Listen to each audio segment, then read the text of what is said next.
ನಾಳೆ ಬೇಕಾಗಿದ್ದಂಥ ಕೆಎಸ್ಆರ್ಟಿಸಿ ಹಾಗೂ ಬಿಎಂಟಿಸಿ ನೌಕರರ ಒಂದು ಮುಷ್ಕರ ಏನಿದೆ, ಹೈಕೋರ್ಟ್ನ ಮಧ್ಯಪ್ರವೇಶದಿಂದ ಅದಕ್ಕೆ ತಾತ್ಕಾಲಿಕ ಬ್ರೇಕ್ ಬಿದ್ದಂತಾಗಿದೆ. ನಾಳೆ ನಡೆಯಬೇಕಿದ್ದಂತಹ ಸಾರಿಗೆ ಮುಷ್ಕರವನ್ನ ಜಂಟಿ ಕ್ರಿಯಾ ಸಮಿತಿಯ ಮುಖಂಡರು ವಾಪಸ್ ಪಡೆದಿದ್ದಾರೆ. ಹೈಕೋರ್ಟ್ ಆದೇಶಕ್ಕೆ ಸಾರಿಗೆ ನೌಕರರ ಸಂಘಟನೆ ತಲೆಬಾಗಿ ತಮ್ಮ ಮುಷ್ಕರವನ್ನ ಹಿಂಪಡೆದಿದ್ದಾರೆ. ಪಿಐಎಲ್ ಸಲ್ಲಿಕೆಯಾಗಿತ್ತು. ಇಬ್ಬರು ವ್ಯಕ್ತಿಗಳು ಸಲ್ಲಿಸಿದಂತಹ ಪಿಐಎಲ್ ಅನ್ನ ವಿಚಾರಣೆ ನಡೆಸಿದಂತಹ ಹೈಕೋರ್ಟ್ ಜನಸಾಮಾನ್ಯರಿಗೆ ಯಾವುದೇ ರೀತಿಯಾದಂತಹ ತೊಂದರೆ ಆಗಬಾರದು ಅನ್ನುವಂತಹ ನಿಟ್ಟಿನಲ್ಲಿ ಈ ಆದೇಶವನ್ನ ನೀಡಿದೆ. ಹೈಕೋರ್ಟ್ ಕೊಟ್ಟಿರುವಂತಹ ಆದೇಶಕ್ಕೆ ಸಾರಿಗೆ ನೌಕರರ ಸಂಘಟನೆ ತಲೆಬಾಗಿದೆ, ಜಂಟಿ ಕ್ರಿಯಾ ಸಮಿತಿ ಕೂಡ ತಲೆಬಾಗಿದೆ. ಅಂಡ್ ನಾಳೆ ಯಾವ ರೀತಿಯಾದಂತಹ ಒಂದು ಆತಂಕದ ಕಾರ್ಮೋಡ ಕವಿದಿತ್ತೋ ಈಗ ಅದು ಸ್ವಲ್ಪ ಮಟ್ಟಿಗೆ ಸರಿದಂತಾಗಿದೆ. ಯಾಕಂದ್ರೆ ಕೆಎಸ್ಆರ್ಟಿಸಿ ಬಿಎಂಟಿಸಿಯನ್ನು ನಂಬಿಕೊಂಡು ಇಡೀ ರಾಜ್ಯಾದ್ಯಂತ ಲಕ್ಷಾಂತರ ಜನ ಇದ್ದಾರೆ. ವಿದ್ಯಾರ್ಥಿಗಳಾಗಿರ್ಬೋದು, ನೌಕರರಾಗಿರ್ಬೋದು, ಉದ್ಯೋಗಿಗಳಾಗಿರ್ಬೋದು, ಇವರೆಲ್ಲರೂ ಕೂಡ ಅವಲಂಬಿತವಾಗಿರುವಂಥದ್ದು. ಅಂಥವ್ರಿಗೆ ಸ್ವಲ್ಪ ರಿಲೀಫ್ ಅಂತ ಹೇಳ್ಬಹುದು. ಯೂನಿಯನ್ ವಿಜಯಕುಮಾರ್ ಅವ್ರದ್ದು ಆ ಯೂನಿಯನ್ ನಮ್ಮ ಜೊತೆಯಲ್ಲಿ ಇತ್ತು, ಆಚೆ ಹೋಯ್ತು. ಹಾಗೆ ಇವತ್ತು ಇರೋ ಎರಡು ಸಂಘಟನೆಗಳು ಆಮೇಲೆ ಬಂದು ನಮ್ಮ ಜೊತೆಲಿ. ಈಗ ಅವ್ರು ಯಾವುದೋ ಕಾರಣಕ್ಕಾಗಿ ಹೋಗಿದ್ದಾರೆ. ಇದರಿಂದ ಒಗ್ಗಟ್ಟು ಹೊಟ್ಟೋಯ್ತು ಅಂತ ನಾವೇನು ಅಂದ್ಕೊಂಡಿಲ್ಲ. ಹೋಗ್ಲಿ, ಇವರು ಆಚೆ ಹೋಗಿದಾರಲ್ಲ, ಈ ಡಿಮಾಂಡ್ ಸರಿ ಇಲ್ಲ ಅಂತ ಆಚೆ ಹೋಗಿದಾರಾ ಅಥವಾ ಅವ್ರಿಗೆ ಒಂದು 12.5% ಅವ್ರು ಒಪ್ಪಿದಾರಾ? ಇಲ್ಲ. ಅವ್ರು ಯಾಕೆ ಹೋಗಿದ್ದಾರೆ?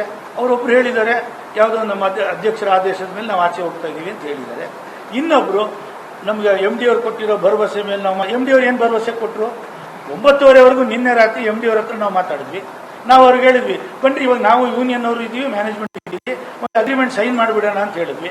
MD ಅವ್ರು ಬೆಚ್ಚ ಬಿಟ್ರು, ಏನೋ ಹೊಸದಕ್ಕೆ ಕೇಳ್ತಾ ಇದ್ದೀರಿ ಅಂತ. ಇದೇ ಪಾಯಿಂಟ್ಸನ್ನ ಅಗ್ರಿಮೆಂಟ್ ಮಾಡೋಣ ಬನ್ರಿ ಅಂದ್ವಿ. ಅವ್ರು ಹೆದರ್ಬಿಟ್ರು ನಿಜವಾಗ್ಲೂ. ಸೊ ಆಚೆ ಹೋಗಿರೋರ್ದು ಈ ಡಿಮಾಂಡನ್ನು ಸರ್ಕಾರದ ಆದೇಶ ಅವರು ಏನು ಒಪ್ಪಿಲ್ಲ, ಏನೋ ಒತ್ತಡಗಳಿರ್ತಾವೆ, ಅವರು ಆಚೆ ಹೋಗಿದ್ದಾರೆ. ಬಟ್ ಈ ಡಿಮಾಂಡ್ಗೆ ಅವರು ಸಹ ವಿರೋಧ ಇಲ್ಲ ಅನ್ನೋದು ನಮಗೆ ಸ್ಪಷ್ಟವಾಗಿದೆ.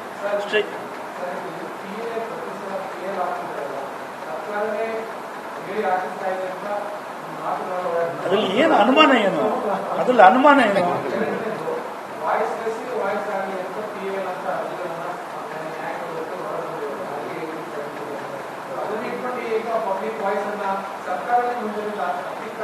ಇದು ಇವತ್ತಿನ ಕೋರ್ಟಲ್ಲಿ ಇವತ್ತು ಕೋರ್ಟ್ ಮುಂದೆ ಹೇಳ್ತು, ನೀವು ಕನ್ಸ್ಟ್ರಕ್ಷನ್ ವರ್ಕರು ಇದೆಲ್ಲ ಏನೋ ಒಬ್ರು ಕನ್ಸ್ಟ್ರಕ್ಷನ್ ವರ್ಕರ್, ಇನ್ನೊಬ್ರು ಡೊಮೆಸ್ಟಿಕ್ ವರ್ಕರ್ನ ಮುಂದೆ ಇಟ್ಕೊಂಡು ನೀವು ಹಾಕಿದ್ರಿ. ಒಂದ್ ಕಡೆಗೆ ಅವ್ರು ಹೇಳ್ತಾರೆ, ನಾವು ಪರ್ಯಾಯ ವ್ಯವಸ್ಥೆ ಮಾಡಿಬಿಟ್ಟಿದೀವಿ, ಖಾಸಗಿ ಬಸ್ ಮಾಲೀಕರ ಹತ್ರ ಮಾತಾಡ್ಬಿಟ್ಟಿದೀವಿ. ಹಂಗೆ ಹೇಳಿದ್ರೆ ನೀವು PIL ಯಾಕೆ ಹಾಕಿದ್ರಿ?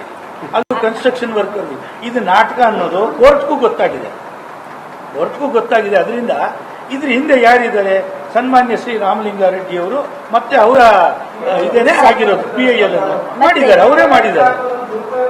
ಅಲ್ಲ, ಸಹಜ ಅದು. ನಾನು ಹೇಳಿದ್ನಲ್ಲ, ಅವರು ಮುಷ್ಕರನ ಮುರಿಬೇಕಾದ್ರೆ, ತಡಿಬೇಕಾದ್ರೆ ಅವರು ತಮ್ಮ ಬತ್ತಳಿಕೆಯಲ್ಲಿರೋ ಎಲ್ಲ ಅಸ್ತ್ರವನ್ನು ಉಪಯೋಗಿಸ್ತಾರೆ.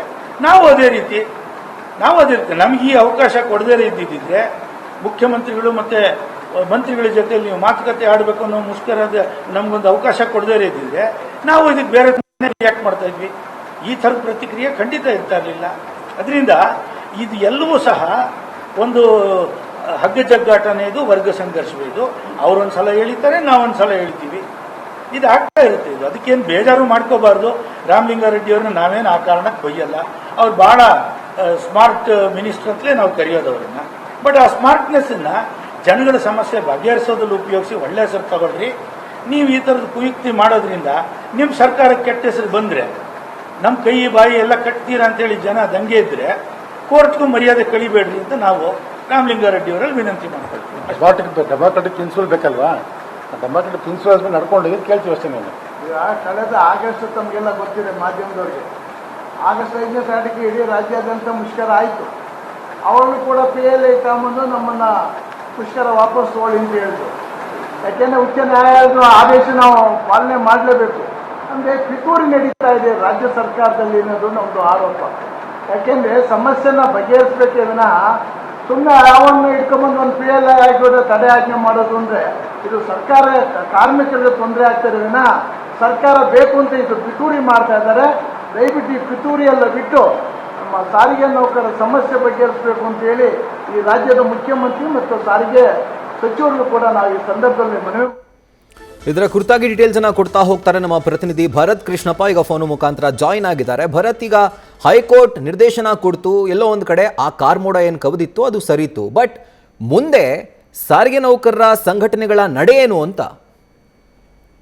ರಾಹುಲ್, ಈಗ ಹೈಕೋರ್ಟ್ ಸೂಚನೆಯ ಮೇರೆಗೆ ಈಗ ಕಾರ್ಮಿಕ ಸಂಘಟನೆಗಳು ಜೊತೆಗೆ ಜಂಟಿ ಕ್ರಿಯಾ ಸಮಿತಿ ಈಗ ಮುಷ್ಕರವನ್ನ ಅಂದ್ರೆ 20ನೇ ತಾರೀಕಿನಿಂದ ಅನಿರ್ದಿಷ್ಟಾವಧಿ ಮುಷ್ಕರಕ್ಕೆ ಕರೆ ಕೊಟ್ಟಿದ್ದಂತಹ ಒಂದು ನಿರ್ಧಾರವನ್ನ ಈಗ ಅಧಿಕೃತವಾಗಿ ಹಿಂಪಡೆದಿದ್ದಾರೆ. ಇದಕ್ಕೆ ಸಂಬಂಧಪಟ್ಟಂತೆ ಈಗ ಸುದ್ದಿಗೋಷ್ಠಿಯನ್ನು ನಡೆಸಿ ಕೂಡ ಈಗ ಕೋರ್ಟ್ ಸೂಚನೆ ಮೇರೆಗೆ ನಾವು ಹಿಂಪಡಿತಾ ಇದೀವಿ ಅಂತ ಹೇಳಿ ಮಾಹಿತಿಯನ್ನು ಕೂಡ ಈಗ ಕೊಟ್ಟಿರುವಂತದ್ದು. ಹಾಗಾದ್ರೆ ಜಂಟಿ ಕ್ರಿಯಾ ಸಮಿತಿ ಜೊತೆಗೆ ಸಾರಿಗೆ ನೌಕರರ ಮುಂದಿನ ನಡೆ ಏನು ಅಂತ ಪ್ರಶ್ನೆ ಮಾಡೋದಾದ್ರೆ, ಈಗ ಅವ್ರ ಮುಂದೆ ಈಗ ಕೋರ್ಟ್ ಸೂಚನೆ ಕೊಟ್ಟಿದೆ ಕ್ಲಿಯರ್ ಆಗಿ, ಸರ್ಕಾರ ಸಾರಿಗೆ ನೌಕರರನ್ನ ಕರೆದು ಸಭೆ ಮಾಡಬೇಕು, ಸಭೆ ಮಾಡಿ ಅವ್ರ ಜೊತೆ ಮಾತುಕತೆ ಮಾತಾಡಬೇಕು, ಅದಾದ ನಂತರ ಅವರ ಬೇಡಿಕೆಗಳನ್ನ ಈಡೇರಿಸುವ ನಿಟ್ಟಿನಲ್ಲಿ ಒಂದು ನಿರ್ಧಾರವನ್ನ ಮಾಡಬೇಕು, ಆದ್ರೆ ಮುಷ್ಕರ ಮಾಡುವಂತಿಲ್ಲ ಅನ್ನೋ ಒಂದು ಸೂಚನೆಯನ್ನು ಕೊಟ್ಟಿದ್ದಾರೆ. ಹಾಗಾಗಿ ಸಾರಿಗೆ ನೌಕರರು ಇದನ್ನ ಒಂದು ರೀತಿಯಾಗಿ ಅವಕಾಶ ಅಂತಾನೆ ತೆಗೆದುಕೊಳ್ತಾ ಇದ್ದಾರೆ. ಹಾಗಾಗಿ ಸರ್ಕಾರದ ಮೇಲೆ ಈಗ ಮತ್ತಷ್ಟು ಒತ್ತಡ ಹಾಕುವಂತ ಕೆಲಸಕ್ಕೆ ಈಗ ಮುಂದಾಗ್ತಾ ಇರೋದು. ಅಂದ್ರೆ ಕೋರ್ಟ್ ಸೂಚನೆ ಕೊಟ್ಟಿದೆ, ಹಾಗಾಗಿ ನಮ್ ಜೊತೆ ನೀವು ಸಭೆ ಮಾಡಿ ಅಂತೇಳಿ. ಅಂದ್ರೆ ಇದುವರೆಗೂ ಕೂಡ ಸಿಎಂ ಜೊತೆಯಲ್ಲಿ ಸಾರಿಗೆ ನೌಕರರ ಸಭೆ ಆಗಿರ್ಲಿಲ್ಲ.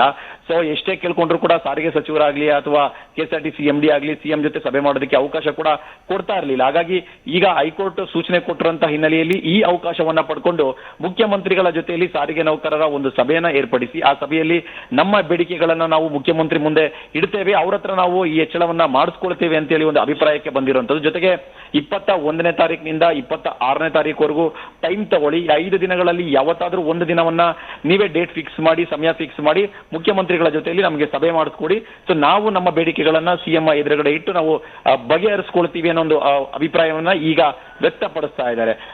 ಬಟ್ ಇಲ್ಲಿ ಕ್ಲಿಯರ್ ಆಗಿ ಈಗ 20ನೇ ತಾರೀಕಿಂದ ಅನಿರ್ದಿಷ್ಟಾವಧಿ ಮುಷ್ಕರಕ್ಕೆ ಹೋಗ್ತೀವಿ ಅಂತ ಹೇಳಿ ಹೇಳ್ತಿದ್ರು, ಅದನ್ನ ಈಗ ಅಧಿಕೃತವಾಗಿ ಹಿಂಪಡೆದಿದ್ದಾರೆ. ನಾಳೆ ಯಥಾವತ್ತಾಗಿ ಸಾರಿಗೆ ವ್ಯವಸ್ಥೆ ಚಾಲನೆಯಲ್ಲಿ ಇರುತ್ತೆ, ಯಾವುದೇ ರೀತಿಯಾದ ಮುಷ್ಕರ ಇರೋದಿಲ್ಲ, ಯಾವುದೇ ರೀತಿಯಾದ ಬಸ್ ಬಂದ್ಗಳು ಕೂಡ ಇರೋದಿಲ್ಲ. ಈಗ ಮುಂದಿನ ಹೋರಾಟ ಏನಿದ್ರೇನು ಸಾರಿಗೆ ನೌಕರರು ಸರ್ಕಾರ ಜೊತೆ ಮಾತುಕತೆ ಮಾಡೋದ್ರ ಮುಖಾಂತರ ಅವರ ಹೋರಾಟ ಇರುತ್ತೆ. ಅದಾದ ನಂತರ ಸರ್ಕಾರ ಯಾವ ರೀತಿಯಾಗಿ ಸ್ಪಂದಿಸುತ್ತೆ, ಯಾವ ರೀತಿಯಾಗಿ ಅವರ ಬೇಡಿಕೆಗಳನ್ನ ಈಡೇರಿಸುವ ನಿಟ್ಟಿನಲ್ಲಿ ಕ್ರಮಗಳು ತೆಗೆದುಕೊಳ್ಳುತ್ತೆ ಅನ್ನೋದನ್ನ ನಿರ್ಧಾರ ಮಾಡಿ ಮುಂದಿನ ನಿರ್ಧಾರವನ್ನ ಕೋರ್ಟ್ಗೆ ಒಂದು ಮಾಹಿತಿ ನೀಡಿ ಅದಾದ ನಂತರ ಅವರು ಯಾವ ರೀತಿಯಾಗಿ ಹೋರಾಟಕ್ಕೆ ಹೋಗ್ಬೇಕು ಅನ್ನೋದನ್ನ ಕೂಡ ಆಗ ತೀರ್ಮಾನ ಮಾಡ್ತಾರೆ. ರಾಹುಲ್, ಸದ್ಯಕ್ಕೆ ಮುಷ್ಕರ ಅಂತೂ ಅಧಿಕೃತವಾಗಿ ವಾಪಸ್ ಪಡೆದುಕೊಂಡಿದ್ದಾರೆ. ಯಾವುದೇ ರೀತಿಯಾದ ಮುಷ್ಕರ, ಯಾವುದೇ ರೀತಿಯಾದ ಬಸ್ ಬಂದ್ ಕೂಡ ಈಗ ನಾಳೆಯಿಂದ ಇರೋದಿಲ್ಲ. Rahul. Right Bharat, thank you ಡೀಟೇಲ್ಸ್ಗೆ. ಎಲ್ಲೋ ಒಂದು ಕಡೆ ಹೈಕೋರ್ಟ್ ಮಧ್ಯಪ್ರವೇಶ ಮಾಡಿರೋದ್ರಿಂದ ಒಂದು ವಿನ್ ವಿನ್ ಸಿಚುವೇಶನ್ ಆಗಿದೆ. ಒಂದು ಕಡೆ ಸಾರಿಗೆ ನೌಕರರ ಸಂಘಟನೆ ಏನೊಂದು ಡಿಮ್ಯಾಂಡ್ ಇಟ್ಟಿತ್ತು, ನಮಗೆ ಮುಖ್ಯಮಂತ್ರಿ ಅವರ ಸಮ್ಮುಖದಲ್ಲಿ ಒಂದು ಸಭೆ ಮಾಡಿಸಿ ಅಂತ ಹೇಳಿ, ಆ ಅವಕಾಶವನ್ನು ಹೈಕೋರ್ಟ್ ಸಾರಿಗೆ ನೌಕರರ ಸಂಘಟನೆಗೆ ಕಲ್ಪಿಸಿದಂತೆ ಆಗ್ತಾ ಇದೆ. ಮಗದೊಂದು ಕಡೆಯಲ್ಲಿ ಸರ್ಕಾರಕ್ಕಿದ್ದದ್ದೇನು, ನಾಳೆ ಬಂದ್ ಆಗಬಾರ್ದು, ಸಾರ್ವಜನಿಕರಿಗೆ ತೊಂದರೆ ಆಗುತ್ತೆ ಅಂತ ಹೇಳಿ.